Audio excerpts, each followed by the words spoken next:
ओह दिनन में जब चेला लोग के गिनती बढ़ल जात रहे, तब यूनानी बोले वालन यहूदियन के इब्रानी बोले वालन यहूदियन से ई बात विवाद उठ खड़ा भइल, हरेक दिन के सेवा में हमनी के बेवन के सुधि ना लेहल जाला। तब 12 प्रेरित लोग चेला के मंडली के बोला के कहल लोग, ई ठीक नइखे कि हमनी के परमेश्वर के वचन छोड़ के खियावे पियावे के सेवा में रही जा। ऐसे हे भाई लोग, अपना में से 7 गो आदमी के चुन ला जा, जे पवित्र आत्मा और बुद्धि से भरल होखे, कि ई काम करके हमनी के ऊ लोग के हाथ में सौंप दी जा। पर हमनी के तो सब समय प्रार्थना में और वचन की सेवा में लागल रह जा। ई बात सारा मंडली के ठीक लागल और ऊ लोग स्तिफनुस नाम के एगो आदमी के, जो पवित्र आत्मा से भरल रहलन, फिलिपुस और प्रखुरुस और निकानोर और तिमोन परमिनास और अंताकी वाला निकुलाउस के, जौन यहूदी मत में आ गइल रहले, चुन लेहले और ऊ सब के प्रेरित लोग के सामने खड़ा कइलन जा और ऊ लोग खातिर प्रार्थना क के ओह लोग पर हाथ रखलन जा। और परमेश्वर के वचन फैलत गइल और यरूशलेम के चेला लोग के गिनती बहुत बढ़त गइल। ढेर महायाजक भी यह मत के ग्रहण कर लेहलन जा। स्तिफनुस अनुग्रह और सामर्थ से भरपूर होके लोगन में बड़ बड़ अचरज के काम और चिन्ह देखावत रहलन।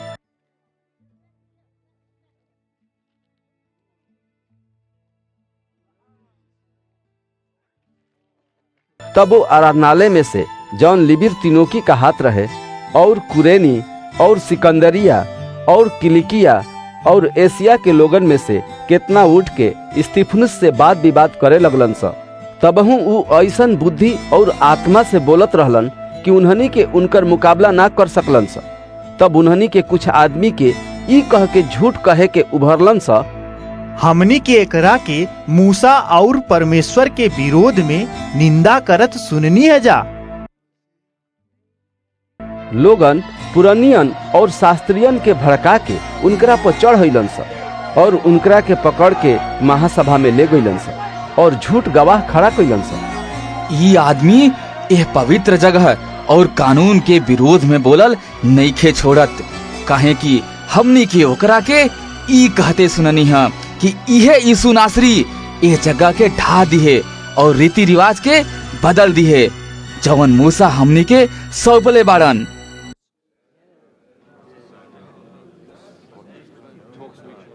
तब सब लोग जे सभा में बैठल रहे उनकरा पर नजर कइल तो उनकर मुंह सरकदूत ऐसन देखल। तब महायाजक लोग स्तिफनुस से कहले, का ई साँच बात है? ऊ कहलन, हे भाई लोग और पीतर लोग, सुन जा। हमनी के बाप इब्राहिम हारान में बसे से पहले जब मिस्पुतामिया में रहलन, तब महिमामय परमेश्वर उनकरा के दर्शन देहलन और ऊ कहलन, तू अपना देश और अपना कुटुंब से निकल के ओह देश में चल जा जवन हम तहरा के दिखाइब। त ऊ कसदियन के देश से निकल के हारान में जाके बस गइलन और उनकरा के वहां से लिया के बसौलन, जवना में अबही तोहन लोग रह ताड़ा जा। परमेश्वर उहवा उनकरा के रहे के कौनो आपन हिस्सा ना देहलन, यहाँ तकले की गोड़ो रखे के भी जगह ना देहलन, पर प्रतिज्ञा कैलन, हम ई देश तहरे वंश के हाथ में क देब, जबकि ओ समय उनकरा कौनो बेटा भी ना रहे। और परमेश्वर कहलन, तहरा वंश के लोग दूसरा देश में परदेसी हुई हैं, उन्हनी के उ लोग के गुलाम बनई हंस और 400 साल तक ले दुख दिहे स। फिर परमेश्वर कहलन कि जवन जात के उ लोग गुलाम हुई हैं उन्हनी के हम सजाए देव और एकरा बाद उ लोग छूट के यही जगह पर हमार सेवा करी हैं। उ उनकरा से खतना के बाचा बनहलन। यही हालत में इसहाक उनकरा से पैदा भइलन। 8वां दिन उनकर खतना कइल गइल और इसहाक से याकूब और याकूब से 12 गो कुलपति पैदा भइले और पुरखन के कुलपति लोग यूसुफ से डाह से उनकरा के मिस्र देश जाए वालन के हाथे बेच दिहलन। पर परमेश्वर उनकरा साथे रहलन और परमेश्वर उनकरा के सब संकट से छोड़ा के मिस्र के राजा फिरौन के नजर में अनुग्रह और बुद्धि देहलन। तब राजा उनकरा के मिस्र और अपना पूरा घराना पर हाकिम ठहरैलन। फिर मिस्र और कनान में अकाल पड़ल, जवना में भारी संकट भइल और हमनी के पुरखन लोग के अनाज ना मिलत रहे। बाकी जब याकूब ई सुनलन कि मिस्र में अनाज बा त उ हमनी के पुरखन के पहिलका बार उहाँ भेजलन, और दूसरका बार भेंट भइला पर यूसुफ अपना के भाई लोग पर प्रकट कर देहलन, और फिरौन के भी यूसुफ के परिवार के बारे में मालूम हो गई। तब यूसुफ खबर भेज के अपना बाप याकूब के और अपना सब कुटुंब के जवन 75 आदमी रहलन जा अपना लगे बुलवैलन। तब याकूब मिस्र में गईलन, और उहई उ हमनी के पुरखा लोग मर गई। उहवा से ओह लोग के लाश के सेकेम में ले जाके ओह कबर में रख देहल गई, जवना के इब्राहिम दाम दे के हमोर के बेटा से किनले रहलन। बाकी जब ओह प्रतिज्ञा के पूरा होखे के समय नजदीक आइल, जवन परमेश्वर इब्राहिम से कहले रहलन, त उ लोग मिस्र में बढ़ गईल रहले और बहुत हो गईल रहले। आखिर में एगो राजा भइल जवन यूसुफ के ना जानत रहे। उ हमनी के जात से चालाकी करके हमनी के पुरखन के साथे यहाँ तकले खराब व्यवहार कइल स कि ओह लोग के अपना लइकन के घर से बहरा फेंक देवे के पड़त रहे कि उ जिंदा ना रह स। ओही समय मूसा पैदा भइलन, जे बहुते सुंदर रहलन, और 3 महीना तकले अपना बाप के घर में पोसल गईलन। पर जब फेंक देहल गईलन तब फिरौन के बेटी उनकरा के उठा लेहली और उनकरा के अपन बेटा अस पोसली, और मूसा के मिस्रियन के सब ज्ञान सिखावल गई। उ सब बात और सब काम में शक्तिशाली रहन। जब उ 40 साल के भइलन तो उनकरा मन में आइल कि हम अपना इस्राएली भाई लोग से भेंट करी, और उ एगो आदमी पर अन्याय होत देख के ओकरा के बचौलन और मिस्री के मार के सतवला के बदला लिहलन। उ सोचलन हमार भाई समझ जइहन स कि परमेश्वर हमरा हाथ से ओह लोग के छोड़ई हैं, पर उ ना समझ ले। दोसरका दिन जब इस्राएली आपस में लड़त रहलन स त उ उन्हनी लगे आके ई कह के मेल मिलाप करावे के कोशिश कैलन कि हे लोगन, तोहनी के भाई भाई हवस, काहे एक दूसरा पर अन्याय करत तड़स। पर जवन की दूसरा पर अन्याय करत रहे उ उनकरा के ई कह के हटा देहलस कि के तोहरा के हमनी पर हाकिम और न्यायी ठहरावल ह। का जैसे तू काल मिस्री के मार के मुआ देहले, वैसे ही हमरो के मार के मुआ देवे के चाहताड़े। ई बात सुन के मूसा भगलन और मिद्यान देश में परदेसी होके रहे लगलन, और उहाँ उनकरा 2 बेटा पैदा भइलन स। जब पूरा 40 साल बीत गईल त एगो सरगदूत सीने पहाड़ के जंगल में उनकरा के जरत झाड़ी के आगी में दर्शन दिहलन। मूसा ओह दर्शन के देख के अचंभा कैलन, और जब देखे खातिर लगे गईलन त प्रभु के ई आवाज आइल कि हम तोहरा पुरखन इब्राहिम, इसहाक और याकूब के परमेश्वर हई। तब मूसा कांप गईलन, यहाँ तकले कि उनकरा देखे के हिम्मत ना रहल। तब प्रभु उनकरा से कहलन कि अपना गोड़ से जूता निकाल द, काहे कि जौना जगह पर तू खड़ा बड़ पवित्र जमीन ह। हम सचमुच अपना लोगन के हालत के देखनी ह जवन मिस्र में होता, और उन्हनी के आह और रोवल सुननी ह। एह से उन्हनी के छोड़ावे खातिर उतरल बानी। अब आव, हम तोहरा के मिस्र में भेजेब। जवना मूसा के उन्हनी के ई कह के नकरले रहे कि तोरा के हमनी पर हाकिम और न्यायी ठहरैलन ह, उनकरे के परमेश्वर हाकिम और छोड़ावे वाला ठहरा के ओह सरक दूत के द्वारा जे उझाड़ी में दर्शन देले रहलन भेजलन। इहे मूसा मिस्र और लाल समुंदर और जंगल में 40 साल तकले अचरज के काम और चिन्हा देखा देखा के उ लोग के निकाल लियलन। ई उहे मूसा हवन जे इस्राएली लोग से कहलन कि परमेश्वर तोहन लोग के भाई लोग में से तोहन लोग खातिर हमरा ऐसन एगो नबी खड़ा करिहे। ई उहे हवन जे जंगल में मंडली के बीच में ओ सरक दूतन के साथे सीने पहाड़ पर उनकरा से बात कैलन और हमनी के पुरखन के साथे रहलन। उन्हनी के जिंदा वचन मिलल कि हमनी तक पहुँचावस। बाकी हमनी के पुरखा लोग उनकर माने के ना राजी भइले, पर उ लोग मूसा के हटा के आपन मन मिस्र के ओरी फेर ले और हारून से कहले कि हमनी खातिर एगो देवता बनावा जवन हमनी के आगे आगे चले, काहे कि ई मूसा जवन हमनी के मिस्र देश से निकाल लियलन उनकरा के नइखी जा जानत कि उनकर का भइल। तब उ लोग एगो बछड़ा बना के ओकरा मूरत के आगे बलि चढ़ौलन और अपना हाथ के काम के कारण खुशी मनावे लगलन। एह से परमेश्वर ओह लोग से मुंह मोड़ लेहलन और छोड़ देहलन कि आसमान के जोन्ही के पूछ स। जैसा नबी लोग किताब में लिखले बा, हे इस्राएल के घराना, का तोहन लोग जंगल में 40 साल तक ले पशु के बलि और अन्न हमरे के चढ़ावत रहल जा। और तोहन लोग मोलेक के तंबू और रिफान देवता के तरई लेके फिरत रह लोग, यानी ओह मूरत के तोहन लोग दंडवत करे खातिर बनौले रह लोग। ऐसे हम तोहन लोग के बाबुल के परे ले जाकर बसाई। गवाही के तंबू जंगल में हमनी के पुरखा के साथे रहे, जैसन की मूसा से बात करे वाला हुकुम देहलन की उ ओही नमूना के ऐसन बनावस जैसन उ देखले रहे। ओही तंबू के हमनी के पुरख पाके यहोशू के साथे ओ समय यहाँ लियाई लोग, जब उ लोग ओह जात पर कब्जा कैलन जौना के परमेश्वर हमनी के पुरखन के सामने निकाल देहलन। और ऐसा ही दाऊद के समय तक रहल। दाऊद पर परमेश्वर दया के नजर कैलन, ऐसे उ विनती कैलन कि याकूब के परमेश्वर खातिर रहे के जगह बनवा सके। बाकी सुलेमान भैलन जे उनकरा खातिर घर बनौले, पर परम प्रधान हाथ के बनावल घर में ना रहेलन। जैसन की नबी कहलन, प्रभु कहेलन कि सरग हमार सिंहासन और धरती हमार गोड़ के चौकी है। हमरा खातिर तू कैसन घर बनैबा?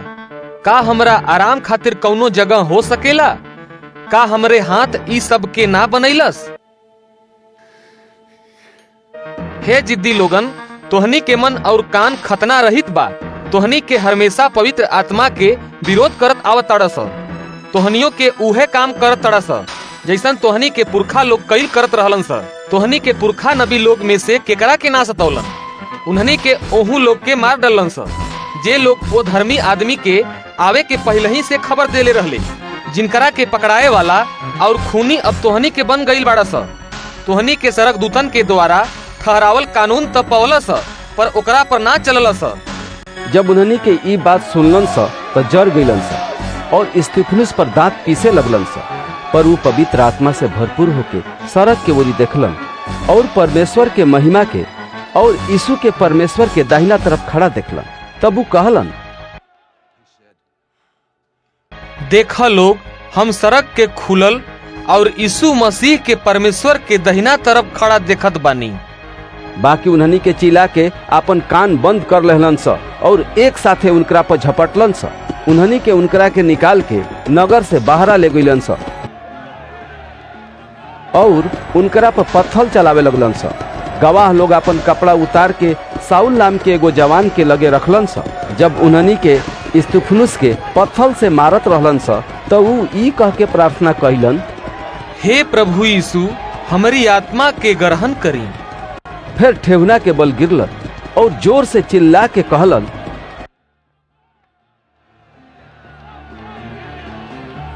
हे प्रभु, ई पाप उन्हनी पर मत लगाई। और ई कह के सुत गईलन और साउल उनके मारे में शामिल रहलन। प्रेरितन के काम अध्याय 8। वही दिन यरूशलेम के कलीसिया पर बहुत सताव होखे लगल और प्रेरित लोग के छोड़ के सब यहूदिया सामरिया के राज में छितिर बितिर हो गई लोग। भक्त लोग स्तिफनुस के कब्र में रख लें और उनकरा खातिर बड़ा रोवल लोग। साउल कलीसिया के उजाड़त रहे और घर घर घुस के औरत मर्द के घसीट घसीट के कैदखाना में डालत रहले। जौन छितिर बितिर भइल रहले उ लोग सुसमाचार सुनावत फिरल रहले और फिलिपुस सामरिया नगर में जाके लोगन के मसीहा के प्रचार करे लगलन। जब लोग फिलिपुस के बात सुनल और वह चिन्हा के देखल जौना के उ देखावत रहलन तो उन्हनी के एक मन होके उनकरा बात पर ध्यान देहलन स। काहे कि बहुतन में से भूत प्रेत बड़ आवाज से चिल्ला के निकलत रहे और ढेर जवन लकवा के मारल लंगड़ा भी चंगा कइल जात रहलन स और ओह सामरिया नगर में बहुत खुशी भइल।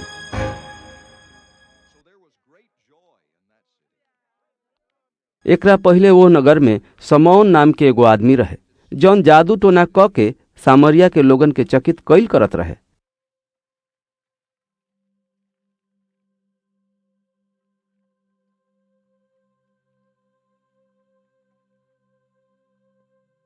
और अपना के कोनो बड़ आदमी बतावत रहे और सब छोट से बड़ तकले ओकरा के मान के कहत रहलन सा, ई आदमी परमेश्वर के ऊ ताकत है जवन महान कहाला। उ ढेर दिन से उन्हनी के अपना जादू टोना के काम से चकित क के रखले रहे, यही से उन्हनी के ओकरा के मानत रहलन सा।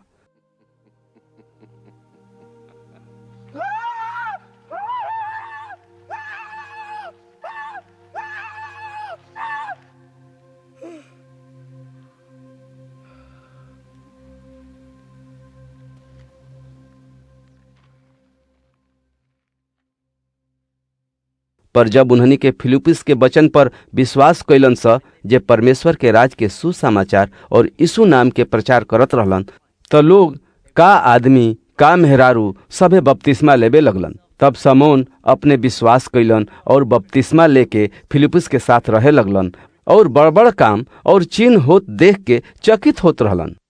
जब यरूशलेम के प्रेरित लोग सुनलन कि सामरिया के लोग परमेश्वर के वचन मान लेले बाड़न, तब पतरस और यूहन्ना के उन्हनी लगे भेजलें। उ लोग अइलन और उन्हनी खातिर प्रार्थना कैलन कि उन्हनी के पवित्र आत्मा पावे स, काहे कि पवित्र आत्मा अब तकले उन्हनी में से कौनो पर ना उतरल रहे। उन्हनी के तो खाली प्रभु यीशु के नाम से बपतिस्मा ले रहलन स। जब पतरस और यूहन्ना उन्हनी पर हाथ रखले तो उन्हनी के पवित्र आत्मा पौलन स। जब समौन देखलन कि प्रेरित लोग के हाथ रखला से पवित्र आत्मा मिलत बा, तो वो लोग के लगे रुपया लिया के कहलन, ये अधिकार हमरो के दालोग कि जे केहू पर हम हाथ रखी तो वो पवित्र आत्मा पावे। पतरस ओकरा से कहलन, तोर रुपया तोरा साथे नाश होखे, काहे कि ते परमेश्वर के दान रुपया से कीन लेबे खातिर विचार कैले। ए बात में ना तोर हिस्सा बा और ना साझा, काहे कि तोर मन परमेश्वर के सामने ठीक नहीं खे। ऐसे अपना यही बुराई से माफी मांग के प्रभु से प्रार्थना कर, हो सकेला कि तोहरो मन के विचार माफ कइल जाए। काहे कि हम देखे तानी कि ते पित्त ऐसन कड़वा और पाप के बंधन में पड़ल बाड़े। बाकी समौन पतरस यूहन्ना के जवाब देहलन, रउआ हमरा खातिर प्रार्थना करी कि जौन बात रउआ कहनी है ओमे से कौनो हमरा पर ना आ पड़े। बाद में पतरस और यूहन्ना के गवाही देके और प्रभु के वचन सुना के यरूशलेम से लौट गईले और सामरिया के ढेर गांवन में सुसमाचार सुनावत गईले।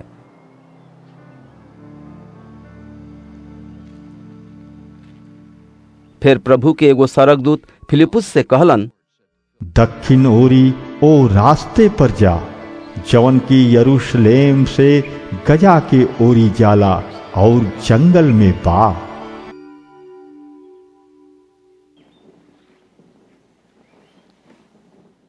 उ उठ के चल देहलन।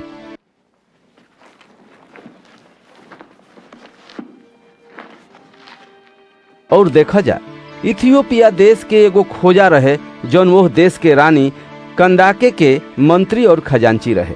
उ उपासना करे खातिर यरूशलेम आयल रहे और वो अपना रथ पर बैठल और यशायाह नबी के किताब पढ़त वापस लौटल रहलन। तब पवित्र आत्मा फिलिप्पुस से कहलन, नजदीक जाके ओह रथ के साथे होला। फिलिप्पुस दौड़ के वहां पहुंचलन तो वो ओकरा के यशायाह नबी के किताब पढ़त सुनलन और पूछलन, तू जवन पढ़ा ताड़ा का वो समझा ताड़ा? उ कहलन कि जबले केहू हमरा के ना समझाई तो कैसे समझब।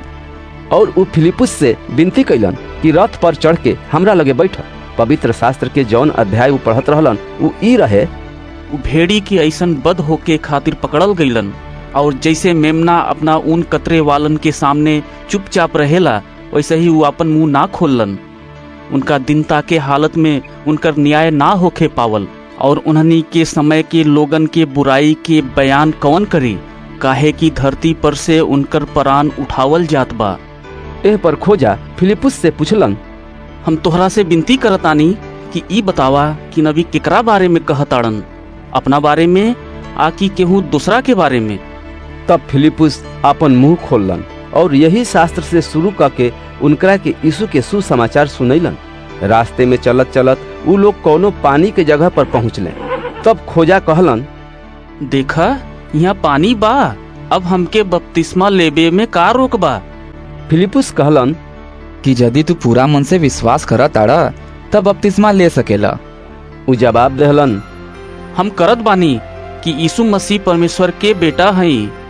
तब उ रथ खड़ा करे के हुक्म देहलन। फिलिप्पुस और खोजा पानी में उतरल लोग। फिलिप्पुस खोजा के बपतिस्मा देहलन। जब उ लोग पानी में से निकल के ऊपर अइले तब प्रभु के आत्मा फिलिप्पुस के उठा ले गईल। एह से खोजा फिलिप्पुस के फेर ना देखलन और उ खुशी मनावत अपना रास्ते पर चल गईलन। और फिलिप्पुस अपना के अस्दोद में पैलन और कैसरिया पहुँचे से पहले नगर नगर सुसमाचार सुनावत गईलन। और साउल जौन अबहिले प्रभु के चेलन के डरवावे और मारे के धुन में रहल, महायाजक लोग के लगे गईलन और उ दमिश्क के सब आराधनालय के नाम पर ए अधिकार के चिट्ठी मंगलन कि का आदमी का मेहरारू जेकरा के उ एह पंथ पर पावस उनकरा के यरूशलेम बांध के ले आवस।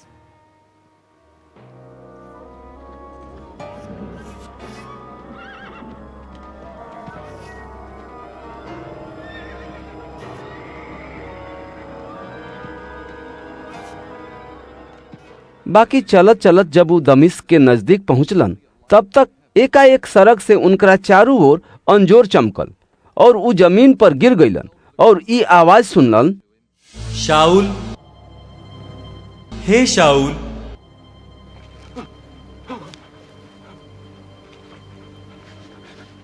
तू हमरा के काहे सतावताड़? उ पूछलन, हे प्रभु रउआ के हई? उ कहलन, हम यीशु हई जेकरा के तू सतावताड़। उ पूछलन, बाकी अब उठ के नगर में जा और जवन तोहके करे के बा उ तोहरा से कहल जाई। जे लोग उनकरा साथे रहे उ चुपचाप रुक गईले, काहे कि वो लोग आवाज तो सुनत रहले पर केहू लौकत ना रहे।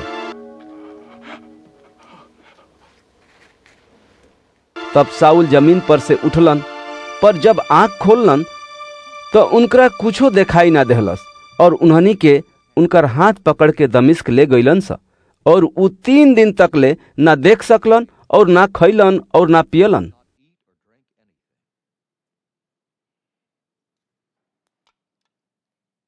दमिश्क में हनन्याह नाम के एगो प्रभु के चेला रहलन, जिनकरा से प्रभु दर्शन में कहलन, हे हनन्याह। उ कहलन, हाँ प्रभु। तब प्रभु उनकरा से कहलन, उठ के ओह गली में जा जवन सीधा गली कहाला और यहूदा के घर में शाऊल नाम के एगो तारसी के बारे में पूछ ल, काहे कि देख ऊ प्रार्थना कर रहल बाड़न।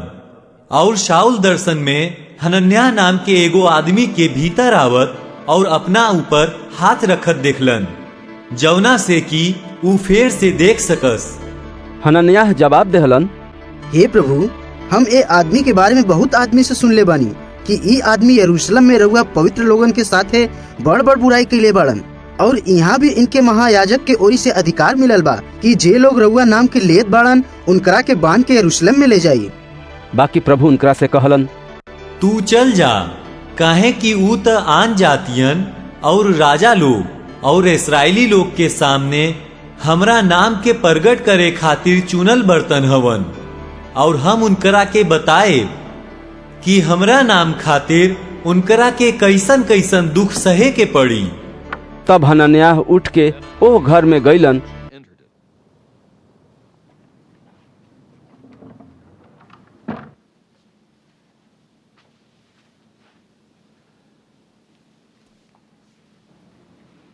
और उनकरा पर हाथ रख के कहलन, हे भाई साउल, प्रभु जेकर माने यीशु जौन रास्ता में जौना से तू आवत रह तहरा के दर्शन देहलन, उहे हमरा के तहरा लगे भेजलन ह कि तू फेर देख पाव और पवित्र आत्मा से भरपूर हो जा। और तुरंत शाऊल के दोनों आंख से छिलका ऐसन गिरल, उ देखे लगलन और उठ के बपतिस्मा लेहलन।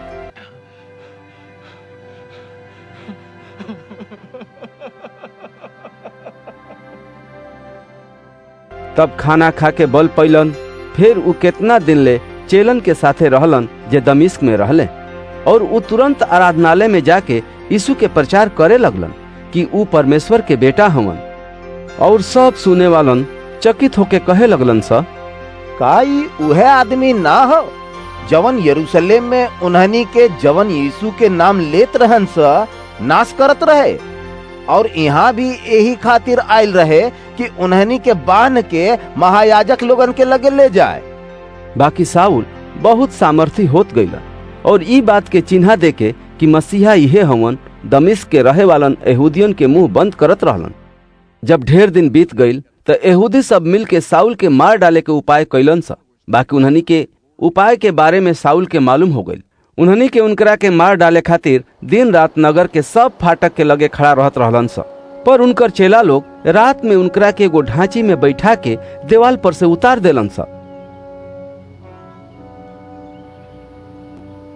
यरूशलेम में आके साउल चेलन में मिल जाए के कोशिश कैलन, पर उ लोग सब के उनकरा से डरात रहले, काहे कि उ लोग के विश्वास ना होत रहे कि वो चेला हुवन। बाकी बरनबास उनकरा के अपना साथे प्रेरित लोग के लगे ले जाके कहलन कि ई कैसे रास्ता में प्रभु के देखलन और उ इनकरा से बात कैलन। फिर दमिश्क में ई कैसे हिम्मत से यीशु के नाम के प्रचार कैलन। वो लोग के साथे यरूशलेम में आवत जात रहलन और यूनानी बोली बोले वालन यहूदियन के साथे बातचीत और वाद विवाद करत रहलन, पर उन्हनी के साउल के मार डाले के कोशिश करे लगलन सा। ई जान के भाई लोग उनकरा के कैसरिया में ले अइले। फिर उ लोग उनकरा के तरसुस भेज देहलन जा। ऐसे सारा यहूदिया, गलील और सामरिया में कलीसिया के चैन मिलल, ओकर बढ़ती होत गई। उ प्रभु के डर और पवित्र आत्मा के शांति में बढ़त जात रहे। और ऐसन भइल कि पतरस सब जगह फिरत पवित्र लोग के लगे पहुंचलन जे लुद्दा में रहत रहे लोग। उहुआ एगो एनियास नाम के लकवा के मारल आदमी मिलल, जवन 8 साल से खटिया पर पड़ल रहे। पतरस उनकरा से कहलन, हे एनियास, यीशु मसीह तहरा के चंगा करतानी, उठा आपन बिछौना बिछा दा। तब वो तुरंत उठ के खड़ा हो गईलन और लुद्दा और सारोन के सब रहे वालन उनकरा के देख के प्रभु के ओरी फिरलन सा। याफा में तबीता, जेकर माने दोरकास नाम के एगो विश्वासनी रहत रहली, वो हरदम भला काम करत रहली और दान कैल करत रहली। वही दिनन में वो बीमार होके मर गईली। वो लोग उनकरा के नहवा के अटारी पर रख देले। और ऐसे कि लुदा याफा के नजदीक रहे, चेला लोग ई सुन के कि पतरस उहाँ बाड़न, 2 आदमी उनकरा लगे ई विनती क के भेजलन, हमनी लगे आवे में देर मत करी। तब पतरस उठ के उ लोग के साथे चल दहलन। जब पहुंच गईलन तो उ लोग उनकरा के ओह अटारी पर ले गईले। सब बेवा लोग रोवते उनकरा लगे आके खड़ा भइली और जौन कुर्ता और कपड़ा दोरकास उ लोग के साथे रहत बनौले रही देखावे लगली जा।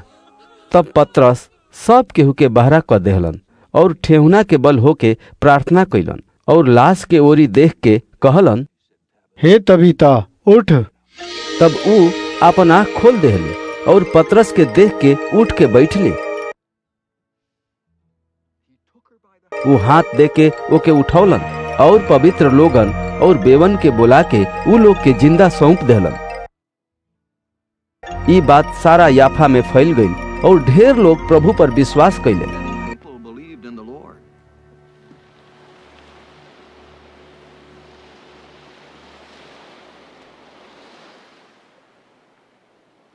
और पतरस याफा में चमड़ा के धंधा करे वाला समोन नाम के एगो आदमी के घरे ढेर दिन तक ले रहलन। प्रेरितन के काम अध्याय 10।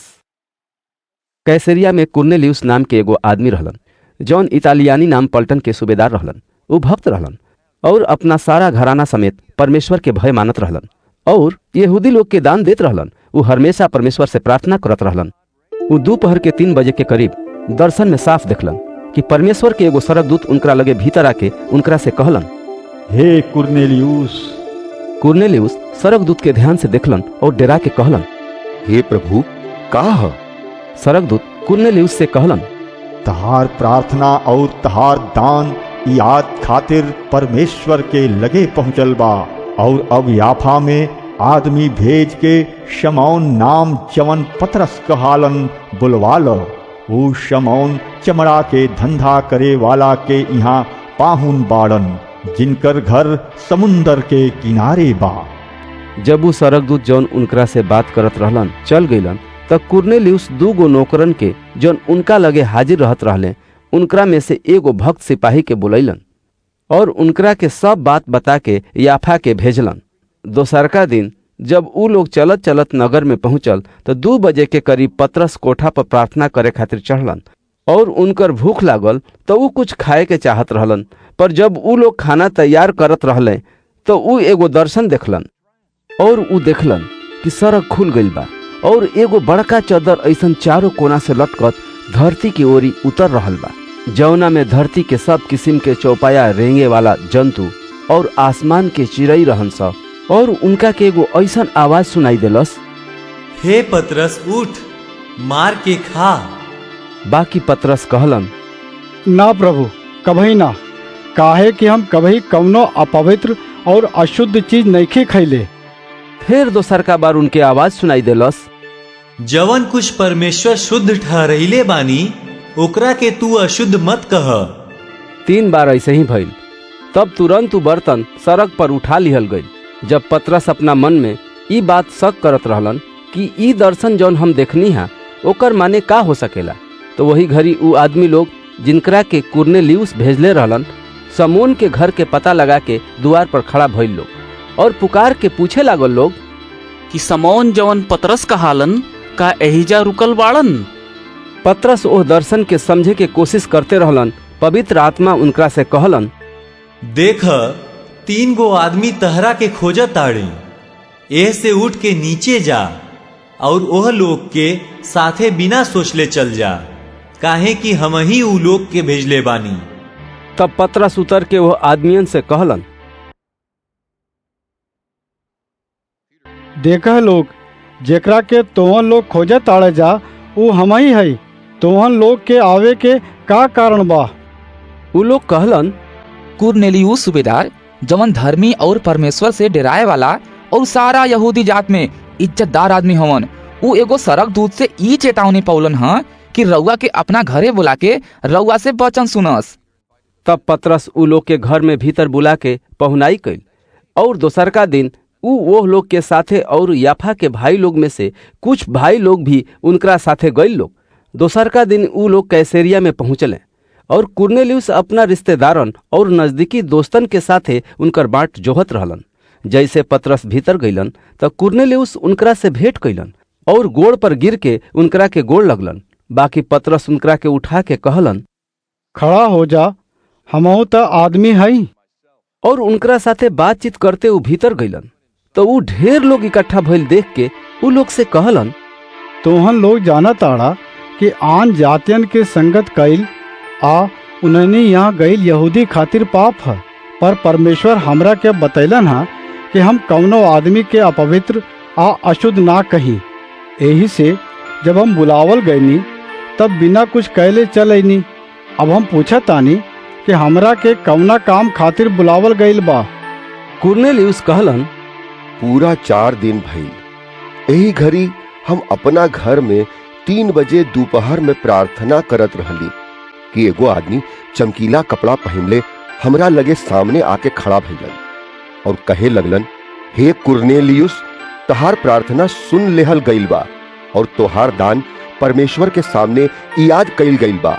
ऐसे केहू के याफा भेज के शमौन के जवन पतरस कहालन अपना लगे बुलावा। उस समुंदर के किनारे चमड़ा के धंधा करे वाला शमौन के यहाँ पाहुन बाड़न। तब हम तुरंत रउआ के बुलावे खातिर लोग भेजनी।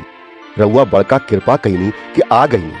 अब हमनी के सब केहू यहाँ परमेश्वर के सामने हाजिर बानी जा, ताकि जवन कुछ परमेश्वर रउआ से कहले बानी उ सुनी जा।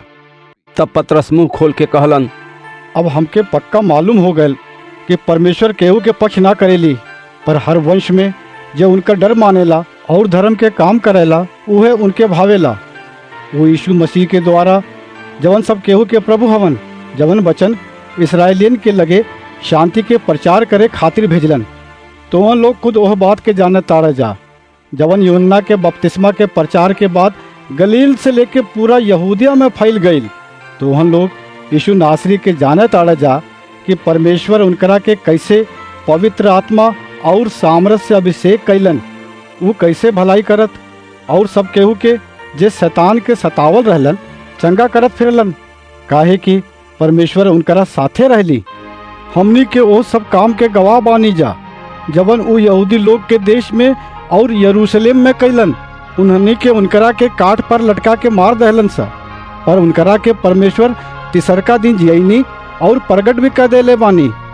सब लोगन के नाही पर वो गवाहन के जेकरा के परमेश्वर पहले से चुन ले रहली, जेकर माने हमरा के जवन उनकरा मरला में से जी उठला के बाद उनकरा साथे खैनी पियनी और हमनी के हुक्म दहलन कि लोगन में प्रचार करे जा और गवाही देवे के कि ई उहे यीशु हवन जिनकरा के परमेश्वर जिंदन और मुर्दन के न्यायी ठहरेले बाड़न। सब नबी उनकर गवाही देवेलन कि जे केहू यीशु पर विश्वास करिए ओके उनकरा नाम के द्वारा पाप के माफी मिली।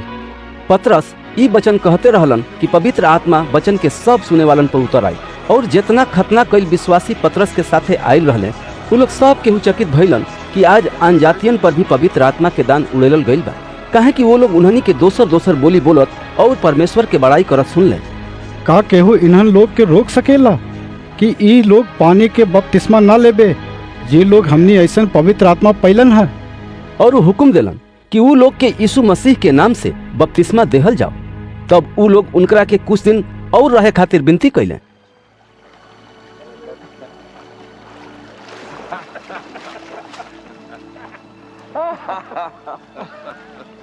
और प्रेरित लोग और भाई लोग जौन यहूदिया में रहलन सुनलन कि आन जातियन भी परमेश्वर के वचन ग्रहण क लेले बाणे। और जब पतरस यरूशलेम में अइलन त खतना कई लोग उनकरा से बात विवाद करे लागल लोग। तू बिना खतना कई लोग के यहाँ जाके उन्हनी के साथे खैल। तब पतरस उन्हनी के शुरू से एक एक बात कह सुनैलन। हम याफा नगर में प्रार्थना करत रहली और हम एगो दर्शन देखनी कि एगो बड़का चद्दर के ऐसन चारों कोना से लटकत सड़क से उतर के हमरा लगे आइल। जब हम ऊपर ध्यान कैनी तो धरती के चौपाया और वन पशु और रेंगे वाला जंतु और आसमान के चिड़ई देखनी और ये आवाज भी सुननी कि हे पतरस उठ, मार और खा। हम कहनी ना प्रभु ना, काहे कि कवनो अपवित्र और अशुद्ध चीज हमरा मुंह में कबही ना गईल। दूसरका बार फिर सड़क से आवाज आइल, जवन कुछ परमेश्वर शुद्ध ठहरेले बानी ओकरा के अशुद्ध मत कह। 3 बार ऐसा ही भइल। तब सब कुछ फिर सड़क पर खींच लेहल गईल और देखा लोग तुरंते 3 गो आदमी जवन हमरा लगे कैसरिया से भेजल गईल रहलन ओह घर के सामने खड़ा भइले जवना में हम रुकल रहली। तब पवित्र आत्मा हमरा से कहलन कि हम बिना सोचले ऊ लोग के साथे जाई। और ई 6 भाई लोग भी हमरा साथे गईले और हम कुरनेलियुस के घर में गईनी और वो बतौलन हम एगो सरक दूत के अपना घर में खड़ा देखनी और ई कहल सुनली कि याफा में आदमी भेज के समौन के जवन पतरस कहालन बोलवाला ऊ तहरा के ऐसन बात बताइए जवना द्वारा तू और तोहार घराना मुक्ति पहिए। जब हम बात करे लगनी तब पवित्र आत्मा ऊ लोग पर वैसे ही उतरल जैसे शुरू में हमनी पर उतरल रहे। तब हमके प्रभु के ऊ वचन याद आइल जवन ऊ कहले रहलन, यूहन्ना तब पानी से बपतिस्मा देलन पर तोहन लोग पवित्र आत्मा से बपतिस्मा पैबे जा। ऐसे परमेश्वर ऊ लोग के भी वह पवित्र आत्मा के दान देलन जवन हमनी के प्रभु यीशु मसीह पर विश्वास कैला से मिलल रहे। त हम के हई जवन परमेश्वर के रोक सकती। इस सुन के उन्हनी के चुपचाप रहलन स और परमेश्वर के बड़ाई क के कहे लगलन स कि तब तक परमेश्वर आन जातियन के भी जिंदगी खातिर मन फिरावे के दान देले बाड़न। एह से जवन लोग ओह सताव के मारे जौन स्तुफनिस के कारण पड़ल रहे छितिर बितिर हो गई रहले, ऊ लोग फिरत फिरत फीनी के कुप्रुस और अंताकिया में पहुंचले। पर यहूदी लोग के छोड़ के केहू और के वचन ना सुनावत रहले। पर ऊ लोग में से कुछ कुप्रुसी और कुरेनी रहलन जौन अंताकिया में जाके प्रभु यीशु के सुसमाचार के सुनावे लगले और प्रभु के हाथ ऊ लोग पर रहे और ढेर लोग प्रभु पर विश्वास करके प्रभु के ओरी फिरल लोग।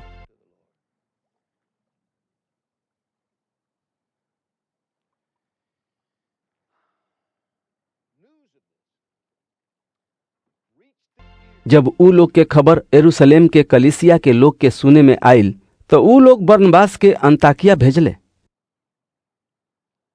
ऊ वहां पहुंच के परमेश्वर के अनुग्रह के देख के खुश भइलन और सब केहू के खबरदार कैलन कि पूरा दिल से विश्वास योग सच्चा प्रभु में बनल रहलो।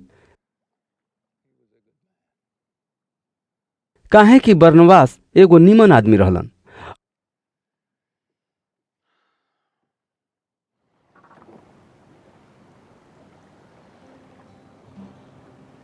और पवित्र आत्मा और विश्वास से भरल रहलन और ढेर लोग प्रभु में आके मिल गईलन। तब बरनबास साउल के खोजे खातिर तरसुस चल गईलन। जब साउल उनकरा के मिल गईलन तो ऊ उनकरा के अंताकिया में ले गईलन और ऐसन भइल कि पूरा 1 साल तक ले कलिसिया के साथे दोनों आदमी मिलत रहले। चेला लोग सबसे पहले अंताकिया में मसीही कहले। वही दिन में कुछ आगम जानी लोग यरूशलेम से अंताकिया में अइले।